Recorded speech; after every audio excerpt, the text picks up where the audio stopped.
የሚረብሹሽ ሰዎች የበታችነት ስሜት እንዲሰማሽ የሚያደርጉ ባገኘሻቸው ቁጥር የሚያበሳጩሽ ስለራስሽ ኮንፊደንስ እንድታጢ ወይ ደግሞ ቤታቸው ስትሄጂ እንደዛ የሚያሰሙሽ ስላንቺ መጥፎ ነገር በቀልድም ይሁን አቮይድ። ለልጆቻችሁ ጸለያችሁ አይደለም? ለአምላክ ሰጣችኋቸው አይደለም? ተኙ፣ በቃ ኑሯችሁን ኑሩ። ለውጥ አታመጡ። ስኬታማ አልሆንኩም ብሎ ከሆነ ጭንቀቱ ስኬትን ሪዲፋይን ማድረግ ስኬት ማለት ምን ማለት ነው ብሎ የግድ ሀብታም መሆን አለብኝ? የግድ ሚሊዮነር መሆን አለብኝ? ማንም ተጨንቆ ከራሱ ላይ አንዷን ፀጉር መለወጥ አትችልም። ይህ ከቁመት አጨም ለቀኑ ክፋቱ ይበቃዋል ተው። ፖዚቲቭ ስትረስ እና ኔጌቲቭ ስትረስ አለ። ፖዚቲቭ ስትረስ ምንድን ነው? ለምሳሌ አንድ ተማሪ ፈተና ደርሶበታል፣ ትንሽ ይጨነቃል። ስለዚህ ያ ጭንቀቱ የበለጠ እንዲሰራ ያደርገዋል፣ እንዲያጠና ያደርገዋል፣ እንዲዘጋጅ ያደርገዋል።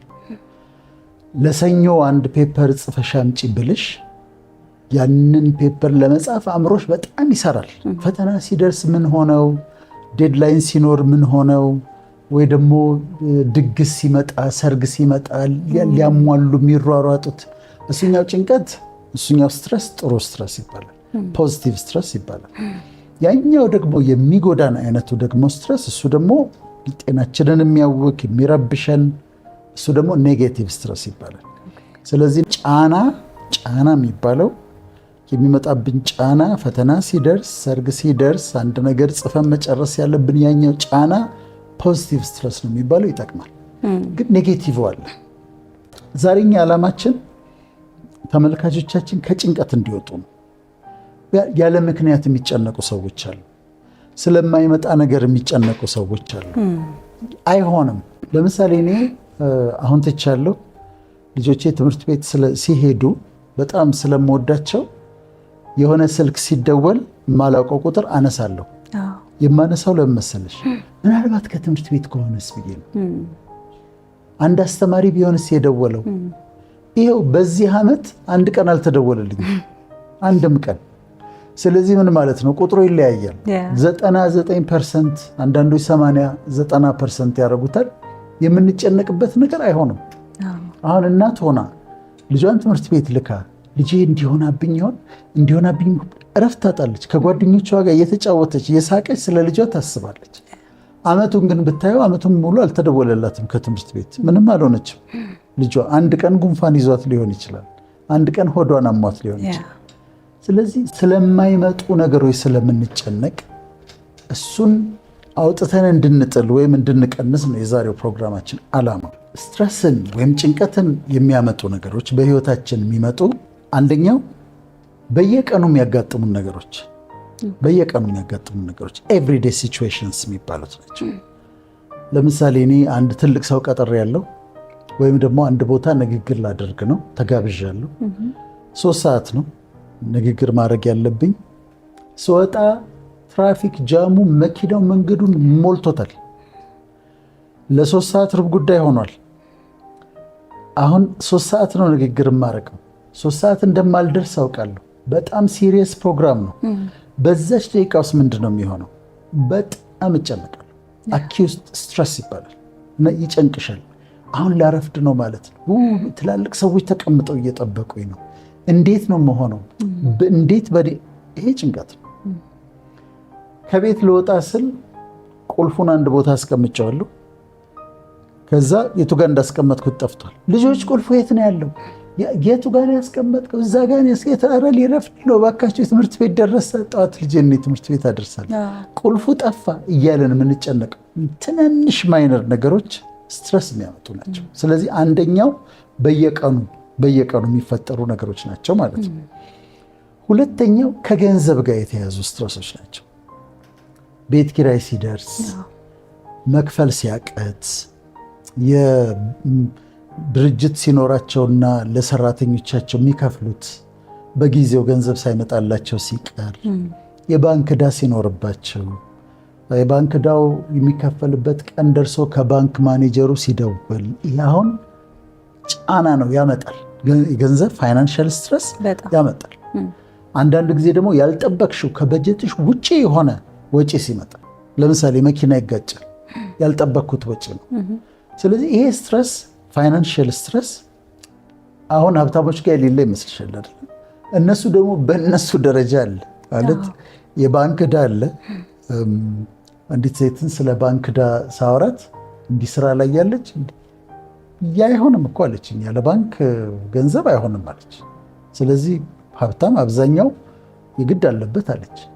መኖሩ ችግር የለውም ግን ለመክፈል ሲቸገሩ ያንን ለመክፈል ሲቸገሩ ቤት ኪራይ መክፈል ሲኖርብሽ ሳይኖር ሲቀር ድርጅት ኖሮች ለሰራተኛ መክፈል ይሄ ፋይናንሻል ስትረስ ነው። ሶስተኛው ግሩፕ ጭንቀት የሚያመጣ ከጤና ጋር የተያያዘ ነው። ለምሳሌ አዲስ ዲያግኖሲስ ሲነገራት ወንዱ የፕሮስቴት ካንሰር አለብህ ሲባል እንዴ ስኳርህ እኮ ከፍ ብሏልና ስኳር በሽታ አለብህ ተብሎ ተመርምሮ ሲነገረው፣ ደም ብዛት አለብህ ተብሎ ሲነገረው፣ የጡት ካንሰር አለብሽ ተብሎ ሲነገር አዳዲስ ነገሮች ከጤና ጋር የተያያዙ ሲመጡ ከፍተኛ ጭንቀት ያመጣሉ። አራተኛው ግሩፕ ከቤተሰብ ጋር መጣላት፣ ኩርፊያ። አሁን ጥሩ ነው ቤተሰብ ማየታቸው፣ ይህንን ጥሩ ነው። ኩርፊያ ለምሳሌ ባል ሚስቱን ያኮርፋታል ቤት ውስጥ 2 ቀን 3 ቀን። ያ የሚፈጥረው አትሞስፌር እሷ ላይ የሚፈጥረው ጭንቀት አይረዳውም። ወይም እሷ ደግሞ ታኮርፋለች፣ እሱ ላይ የሚያመጣው ጭንቀት። ሁለቱ መካከል 3 ቀን ሲጨነቁ የሚያመጣው አኪዩት ስትረስ ከባድ ነው። መዘጋጋት፣ ማኩረፍ፣ ከምትወጁ ሰው ጋር ጮኛሽም ከሆነ መጣላት፣ ይሄ ስትረስ ያመጣል። ይሄ ደግሞ የሪሌሽንሺፕ ስትረስ ይባላል። አምስተኛው ዴፊኒትሊ የምንወደውን ሰው ስናጣ ለውጥ ነው። ይሄም ሰው ሲሞትብን አባት፣ እናት፣ ወንድም፣ የቅርብ ወዳጅ በሚሞትበት ጊዜ እኔ አንድ ወዳጄን አጥቻለሁ ባለፈው ዓመትና በጣም ቅርቤ ነበር። በየሳምንቱ ሐሙስ የምንገናኝ ሁሉን ነገር የሚያወራልኝ እኔም በነፃነት የማወራው ነው እና ድንገት ስቅታ ሂካፕስ የሚባለው መጣ።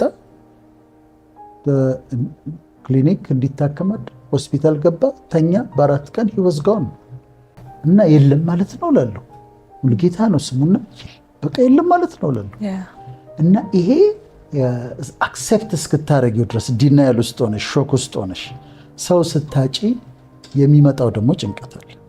ይህም አንዱ ስትረስ ነው። 6ኛው ቦታ መለወጥ ነው። ቦታ መለወጥ ማለት ለምሳሌ የሆነ ቤተሰብ እዚህ ተረጋግተው የሚኖሩ ዲቪ ደረሳቸውና አሜሪካ ሄዱ እንበል።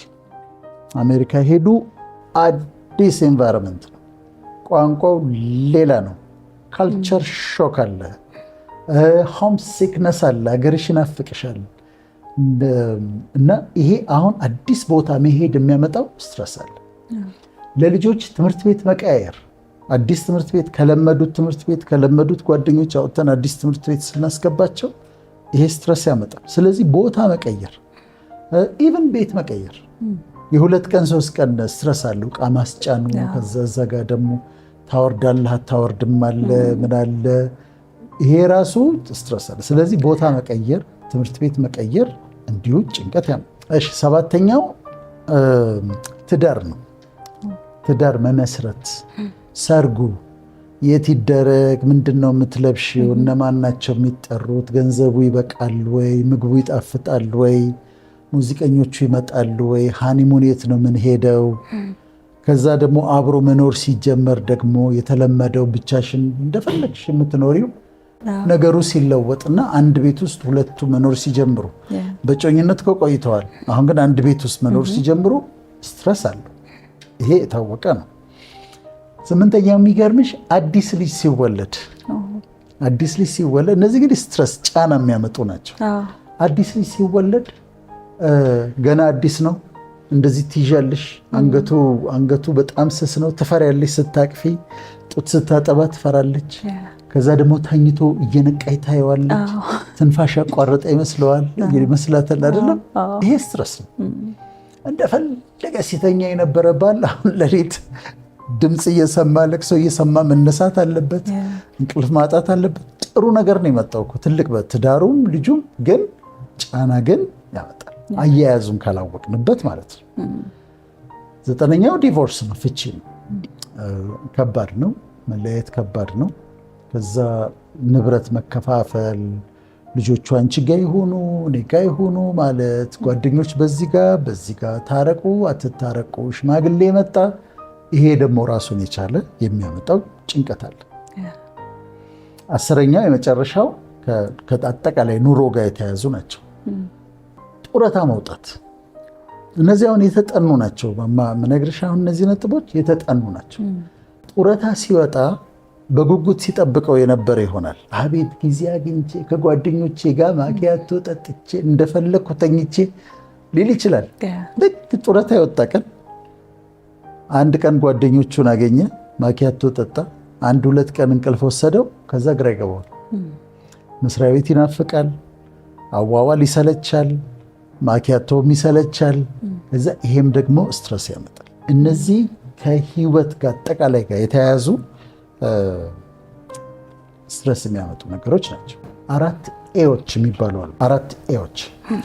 አንደኛው አቮይድ ነው።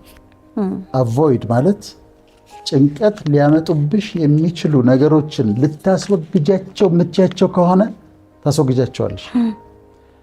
ለምሳሌ ትራፊክ ጃም ያስጨንቀኛል አይደለም? ቀድሞ መውጣት፣ በቃ ቀድሞ መውጣት። 1 ሰዓት ከሩብ ከወጣው መንገዱ ተዘግቷል። 12 ተኩል መውጣት ጭንቀት አስወገደልኝ። አንድ ቁልፍ እየጠፋ የሚያስቸግረኝ ከሆነ ቁልፍ ማስቀመጫ ቦታ መወሰን፣ እዚህ ጋር ነው ቁልፍ የሚቀመጠው ብሎ ታስቀምጫለሽ። አንድ ትልቅ ጭንቀት አስወገድን ማለት ነው። በዚህ መንገድ የሚረብሹሽ ሰዎች፣ የበታችነት ስሜት እንዲሰማሽ የሚያደርጉ፣ ባገኘሻቸው ቁጥር የሚያበሳጩሽ፣ ስለ ራስሽ ኮንፊደንስ እንድታጢ ወይ ደግሞ ቤታቸው ስትሄጂ እንደዛ የሚያሰሙሽ ስለ አንቺ መጥፎ ነገር በቀልድም ይሁን አቮይድ። አንደኛው መፍትሄ እሱ ነው። ቤተሰብሽን አቮይድ ማድረግ አትችይም፣ ግን አቮይድ ልትታያቸው የምትችይ ሰዎችን መተው፣ ልትታያቸው የምትችይ ሁኔታዎችን መተው። ከዛ ኖ ማለት መቻል። አሁንም አቮይድ ጋር ለምሳሌ እዛም ጋር ስብሰባ ና ይሉኛል፣ እዛም ጋር ንግግር አድርግ፣ እዛም ጋር ፕሮግራም አለ፣ እዛ ጋር ሁሉን ለማስደሰት ይዝና ቅዳሜ ሲመጣ ጭንቀት ውስጥ እገባለሁ። ስለዚህ አልችልም፣ የኛውን አልችልም፣ ይቅርታ ማለት መቻል በጣም አስፈላጊ ነው። ስለዚህ ለርን ቱ ሴይ ኖ፣ በቃ ከአቅሜ በላይ ነው፣ አልችልም፣ አም ሶሪ ማለት መቻል ያስፈልጋል። ይሄ አቮይድ ማለት ልንከላከላቸው የምንችላቸውን ነገሮች ልናስወግዳቸው የምንችላቸውን የጭንቀት ምክንያቶች እነሱን ማስወገድ ነው፣ አቮይድ ነው። ሁለተኛው ኦልተር ነው። ሁለተኛ መለወጥ። መለወጥ ማለት ለምሳሌ ቡሊ የሚያደርጉሽ ከሆነ በቀልድ ትነግሪያቸዋለሽ። እኔ አንድ ቦታ ተናግሬያለሁ። አንድ ጓደኛ ነበረና ጓደኛ ሜዲካል ስኩል እያለን ነው እና ልጆቹ አንቺ ይባባላሉ ወንዶቹ። አንቺ ዛሬ አጠናሽ እንዴ? ዛሬ ገንዘብ ይዘሻል እንዴ? ሆናን ይባባላሉ። ከዛ እሱም እንደዛ ይሉታል። አንድ ቀን ተነሳና ሁላችን ባለንበት እኔ አለ አንቺ ሲሉኝ አልወድም አለ። በቃ በፍጹም አንቺ እንዳትሉኛል አልወድም አለ። ከዛ ቀን ጀምሮ ማንም ሰው አንቺ አላለው። ስለዚህ የማንወዳቸውን ነገሮች ተው፣ እንዲህ አይነት ቀልድ አልፈልግም፣ እንዲህ አይነት ጨዋታ አልፈልግም ብሎ ሪስፔክትፉሊ መናገር። የሚሰማሽን አለቃሽ እኮ ደስ ብሎት የምትሰሪ መስሎት ይሆናል እኮ እሱ። አሁን 14 ሰዓት በቀን ስትሰሪ በቃ ስራ የምትወጂ ምናምን እና ይሄ ነገር እኮ እየበዛብኝ ነው፣ ትንሽ እረፍት እየነሳኝ ነው፣ የቤተሰብ ጊዜ ያስፈልገኛል ብሎ ፕሮፐርሊ ያንን ማናገር። ከዛ ጊዜን ስትረስን ለማስወገድ ጊዜን በትክክል መጠቀም፣ በጀት አድርጎ ጽፎ ጊዜን በትክክል ከተጠቀምኩበት አልሯሯጥም፣ ይሄን ያደርጋል። አሁን በዚሁ ስር 5 ደቂቃ ነኝ ያለኝ ማለት አሁን እኔ ብዙ ሰዎች ይደውሉልኛል። አንዳንዶቹ የግድ ማንሳት አለብኝ። ስለዚህ ረዘም አድርገው ሊያወሩ ሲሉ እስቲ ንገርኝ፣ 5 ደቂቃ ነው ያለኝ ንገርኝ እላታለሁ። አሁን መጀመሪያ ምን አደረኩ? ጊዜ ሊሚት አደረኩ። ቤታቸው ሊሄድ ከሆነ 10 ደቂቃ ነች ያለችኝ፣ ግን ገብቼ እወጣለሁ እላቸዋለሁ። ይሄ ሁሉ መለወጥ ነው። 3ኛው አክሰፕት ነው። አክሰፕት ማድረግ ማለት መለወጥ የማትችያቸውን ነገሮች ተቀበያቸው። አለቀ። ለምሳሌ ትዳር ይሆናል። ባል ነው። ባልየውን ለመለወጥ ስትታገል አንዳንድ ባህሪውን ካልተለወጠ ስትል ስታኮርፍ፣ ስትጣላ ግን ማድረግ ያለባት ምንድን ነው? የተወሰነውን ባህሪ የማይለወጠውን ተፈጥሮን አክሴፕት ማድረግ፣ እሱም ደግሞ አክሴፕት ማድረግ። አንዳንድ ልንለውጣቸው ማንችል የአካል ጉዳት ከሆነ የሆነን ችግር ከሆነ የሰው ሞት ከሆነ ልለውጠው አልችልም አይደለም፣ አክሴፕት ማድረግ ያስፈልጋል። ከዛ በራስሽ ላይ ጥሩ መናገር እችላለሁ፣ ይሄን አደርጋለሁ ብሎ በራስ ላይ መናገር፣ ይቅር ማለት፣ ከስተቶቼ ደግሞ መማር ያስፈልጋል። የመጨረሻው አዳፕት ነው። ከሁኔታዎቹ ጋር ለምሳሌ ስራ ቢዚ ከሆነ ከሁኔታዎቹ ጋር መላመድ። ከዛ ደግሞ ለምሳሌ ስኬታማ አልሆንኩም ብሎ ከሆነ ጭንቀቱ ስኬትን ሪዲፋይን ማድረግ። ስኬት ማለት ምን ማለት ነው ብሎ የግድ ሀብታም መሆን አለብኝ? የግድ ሚሊዮነር መሆን አለብኝ? ያ ከሆነ ስትረስ የሚያመጣበት ያንን መለወጥ ያስፈልጋል። ከዛ የመጨረሻ ሉክ አት ቢግ ፒክቸር። አሁን ዛሬ የሚጨነቅበት ነገር የዛሬ ዓመት ኢምፖርታንት ነው፣ የዛሬ 5 ዓመት ኢምፖርታንት ነው፣ ኢምፖርታንት ላይሆን ይችላል። ስለዚህ እሱን ማሰብ ያስፈልጋል። ግን መናገር ያለብን ግን ለካ ስለ ራሴ ከመጠን በላይ ሲጨነቅ አምላክ የለኝም እንደማለት ነው የሚቆጠረው። ምክንያቱም እረፉ እኔ አምላክ እንደሆንኩኝ እወቁ ተብለን የሚያስጨንቃችሁን ሁሉ በእርሱ ላይ ጣሉት ተብሏል። የጣልሽውን ነገር አታነሽ። ይሄ መመሪያ ተሰጥቶ እረፉ እኔም አምላክ እንደሆንኩኝ እወቁ ተብለን አምላክ አለን እያለን የሚያስጨንቃችሁን በእሱ ላይ ጣሉት ተብለን በልመና በጸሎት አስታውቁ እንጂ በአንዳች አትጨነቁ ተብለን እነዚህ እኮ ትእዛዞች ናቸው። ያንን መጠበቅ አለብን። ስለዚህ እምነታችን እስልምና ቢሆን ክርስትና ቢሆን ጁዳይዝም ቢሆን በአምላክ የምናምን ሰዎች ልንለውጣቸው የማንችላቸውን ነገሮች ለእሱ ሰጥቶ መተኛት ነው። ለወላጆችም አሁን የምላቸው ይህንን ነው። ለልጆቻችሁ ጸለያችሁ አይደለም? ለአምላክ ሰጣችኋቸው አይደለም? ተኙ፣ በቃ ኑሯችሁን ኑሩ። ለውጥ አታመጡ። ማንም ተጨንቆ ከራሱ ላይ አንዷን ፀጉር መለወጥ አትችልም። ይህ ከቁመት አጨም ለቀኑ ክፋቱ ይበቃዋል ተብሎ እና መቼም መንፈሳዊ ነገር ይረዳል ለጭንቀት። እኔ የተለያዩ ሶሉሽኖች አሉ፣ ግን እንደ ግል ብትጠይቂኝ ግን ከሳይኮሎጂውም በላይ ከሁሉም በላይ በመንፈሳዊ በአምላክ ላይ መተማመን በፈጣሪ ላይ ማረፍ ጭንቀትን ይከላከላልና ተናገሩና ጸልዩና አሳውቁና እረፉ። በቃ ይሄው ነው። ለሁሉም ብለው ይሄንን ተጨንቃችሁ ማታ በመጨነቅ ነገ የሚመጣውን ነገር አልቀይረውም። ስለዚህኛው መጨነቅ ስለዛኛው መጨነቅ አልቀይረውም። ስለዚህ መንገር ለፈጣሪ መንገር በጸሎት ከዛ እንደታዘዝነው ማረፍ አለመጨነቅ ያስፈልጋል ለማለት ነው።